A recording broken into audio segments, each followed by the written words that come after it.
जैसे हम कहीं जॉब के लिए जाते हैं या नौकरी के लिए जाते हैं तो जो इंटरव्यू में जो सवाल किए जाते हैं वो न्यूनतम मतलब क्या क्या कॉमन सवाल क्या क्या होते हैं। दोस्तों चलिए वीडियो को स्टार्ट करते हैं और जानते हैं। नंबर 1 सवाल यानी क्वेश्चन नंबर 1, वेल्डिंग किसे कहते हैं।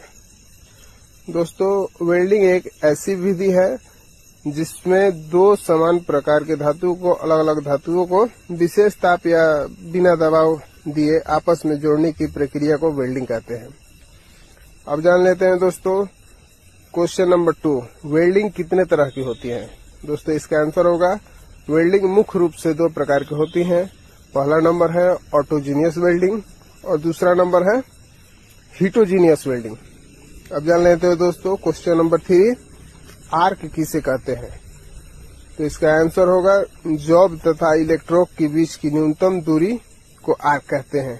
यानी कि जो हम आर्क वेल्डिंग करते हैं, जैसे जो बीच की जो दूरी होती है हमारे रड और जो जॉब होता है जिस पर वेल्डिंग करते हैं उसकी बीच की दूरी को, बीच की गैप को हम आर्क कहते हैं।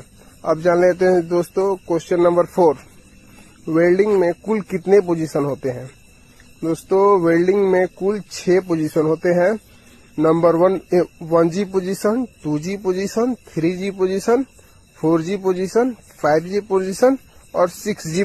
जैसे हम कहीं जॉब के लिए जाते हैं या नौकरी के लिए जाते हैं तो जो इंटरव्यू में जो सवाल किए जाते हैं वो न्यूनतम मतलब क्या क्या कॉमन सवाल क्या क्या होते हैं। दोस्तों चलिए वीडियो को स्टार्ट करते हैं और जानते हैं। नंबर 1 सवाल यानी क्वेश्चन नंबर 1, वेल्डिंग किसे कहते हैं। दोस्तों वेल्डिंग एक ऐसी विधि है जिसमें दो समान प्रकार के धातुओं को अलग अलग धातुओं को विशेष ताप या बिना दबाव दिए आपस में जोड़ने की प्रक्रिया को वेल्डिंग कहते हैं।